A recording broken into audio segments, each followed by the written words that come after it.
বেসরকারি প্রতিষ্ঠানগুলোর ঈদ উল ফিতরের ছুটির আজই শেষ দিন হওয়ায় রাজধানী ঢাকায় ফিরতে শুরু করেছে কর্মজীবী মানুষ।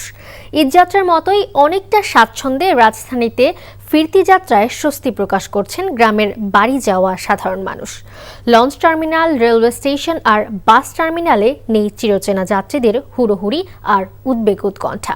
তবে সার্ভার জটিলতার কারণে প্রায় 15 ঘন্টা বন্ধ থাকার পর অনলাইনে আবার ট্রেনের টিকিট বিক্রি শুরু হয়েছে।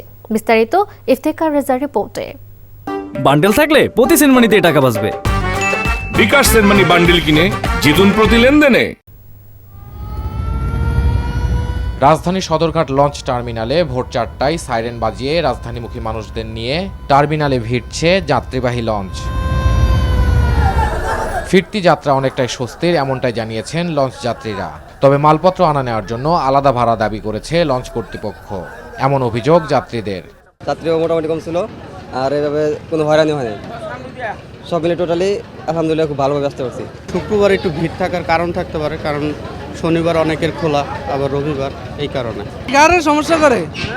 ওই ধরেন কিছু বোঝা আনলে, ওই কিছু মাছ আনলে এটি লেগে ধরে। আর রেলপথ যাত্রীদের চাপ ছিল কম, সূচি মেনে ছেড়েছে ট্রেনগুলো, গন্তব্যেও পৌঁছেছে সময় মতো। তবে টিকিট কিনতে হয়েছে কালোবাজারে, অভিযোগ যাত্রীদের।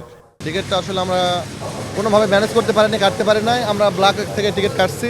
ব্যবস্থাপনা খুব ভালো, খুশি বর্তমানে আর কি।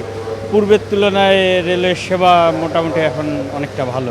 ট্রেন শিডিউল মতো চলছে, টাইমের আগেই আর কি চলে আসছে। প্রকৃত ঝামেলা থাকে না, বাট তারপরও এবার আরও বেশি দেখলাম যে তারপর যে ঝামেলাটা থাকে আর কি ঈদে, তো এবার ছিল না আর কি, একদমই ছিল না। সড়ক পথেও স্বস্তির ছাপ, নেই জ্যাম কিংবা তেমন বড় কোনো দুর্ঘটনার খবর। ঝামেলা ছিল না, রাস্তাঘাট ফাঁকাই ছিল, আমরা সুন্দরভাবে আসছি, অনেক এনজয় করছি।